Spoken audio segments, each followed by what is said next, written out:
My name is Dr. Dharm Sidhu. I'm a naturopathic doctor here in Vancouver, Canada. And I would like to share some of my ideas on why I am spending the rest of my life to explore the idea that denied and suppressed emotions are playing a very big role in the creation of illness.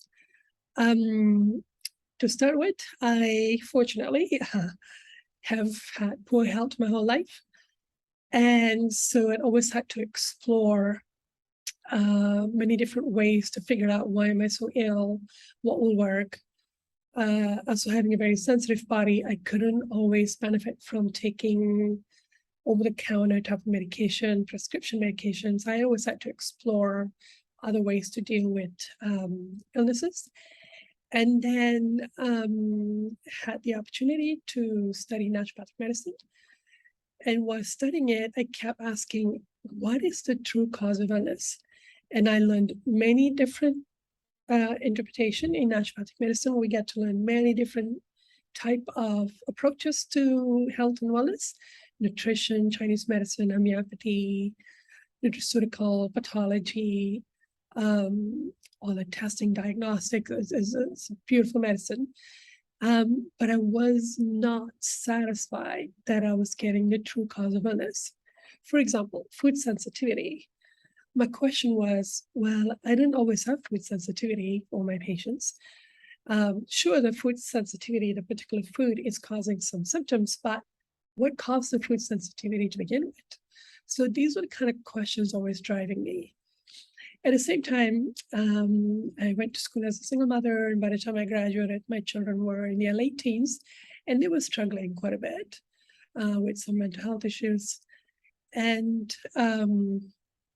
I had, at that time, tried exploring the Abraham Hicks work, which is about emotion, but positive emotions, and I had some mixed results, but something wasn't working. My kids were really struggling. And then I came across some work in 2014 at Divine Truth. Didn't know it was Divine Truth. I just came across some work through Apple Books, iBooks, in which there was a sentence saying all suppressed emotion in the parents will enter their children and will cause distress to the children. And that caught my attention. I hated it. I hate the idea that that could be true. Like, that is my worst nightmare if that is true. But something about it called to me. I was desperate enough to willing to explore, could this be true? And along exploring that material, I also came across information that suppressed emotion also causes illness, 2 for 1. And so I started my journey of exploring the material and trying it out for myself to see what my outcomes are, working it out with my patients, see what the outcomes are. And I have a lot of positive anecdotal work to show that it works, but I really do hope to inspire a more scientific, systematic approach to emotions and illness. So at this point, in exploring all of the damages that are caused by suppressed emotion and the addictions you create to suppress the fear, which also causes its own set of illness. In exploring all of that, I am clear on how damaging suppressed emotions are. And so I'm dedicating the rest of my life to continue to pick away at it. And through it all, I've decided to open a clinic called Krishna. And my friend Grace has also decided to share her own passion in exploring this material, bringing her own gift to the table. So this is what we're doing here. And it's very difficult work, but by the time you explore some issues, you know this is the way to go. But some of the basis for my exploration is this. I believe that God created science, that God will create a world that is mathematical and scientific, everything. There are laws governing everything. And the laws are consistent. The laws, you can rely on them. They're mathematical formulation for everything. Like, every law has mathematical equations. And I'm a math nerd. the happiest I felt growing up was when I was doing math homework. It was just blissful, which to me is about God's nature. Consistent, reliable, and there is a logical, common sense explanation to everything.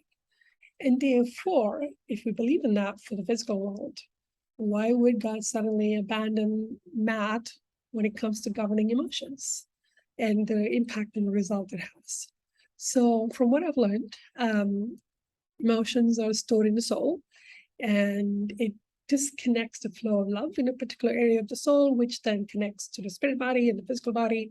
It is way up there for me. I'm still, in theory, I'm going, let's just go with it and see if this is true. And so I believe that they are mathematical formulas that need to be discovered, that we can use to determine how much emotions we have and therefore what illness it may create, which is what my teacher Jesus have said. And I feel something in me feel like that kind of makes sense. And I'm hoping that over time to inspire others to start discovering if this could be true and what these equations are, as well as to see how much, like you can literally measure how much emotion you release and what kind of outcome will that create in somebody's health. Not only health, suppressed emotion also create law of attraction events. For most people who are kind of like in the Western countries where you do have some decent amount of control over your environment. So these are some of my ideas. And we do live in very good times where there are lots of tests and diagnostics and interventions available. And by the time you have an illness that is presenting, I always suggest to use all the resources available. I mean, God created those too. God gave us the opportunity to discover physical laws that can help us buy time to take care of us. But I do believe that that is not the cure, that is not the cause. So my recommendation for patients always is do the test, do the diagnostic process, and then take the medication. Take the prescription, take the alternatives, however you work it out, get the help you can. I have been very harsh to myself when I have physical problems. I've had kind of punished myself and saying, well, you're going to work through this emotionally, and really give myself the physical support I needed through herbs or homeopathics or even a prescription medication, and kind of really came very close to almost dying a few times because that was too harsh, and I've kind of stepped back a little bit. I did not do that to patients, just to myself, because I'm a lab. So I do believe that we should welcome the interventions and the medications available to us, while recognizing that that is a loving way to treat ourselves, while we buy time and care to dig into what truth am I denying, which is an emotion, about how I'm treating myself or others. And I've learned many different techniques and ways to help people figure out, well, how do you work this out? It's fun. I love doing that kind of stuff. And so that's my approach right now, is to work on the layer of addictions and how that affects health. And then over time to go into the causes of addictions, which are usually childhood emotions that could be inherited or experienced as a child. And as you release that, what kind of changes will happen to your body and your environment. I'm still exploring all of that. I may need to go back to school and learn more mathematics and find a team of people I can collaborate with, so we can start to discover the laws that govern emotions and illness, which I hope I live long enough to be able to do stuff like that. But this is going to take a collaborative effort. We're pioneers in exploring this approach. It's exciting. I mean, it's very empowering, and it makes sense that God would create that. It's very empowering to know that there is something you yourself can do to help yourself while you're receiving medical care from your environment. I think it makes sense that that is how God would do it. And there's a lot you can do to help yourself and to help others. If you're a parent and your children are struggling, there's a lot you can do in working through your emotions while also providing intervention and care for your children. So these are some of the exciting ideas we are working on here at Kushna. And it'll take time. It'll take time to move from anecdotal evidence to a evidence-based. And a lot of discovery need to be made, a lot of experiments need to be made. And we got to have enough work done on ourselves to know that it does work. And now, how do you translate that into evidence-based work? Once we do that, I think medicine have a good chance to be truly helpful.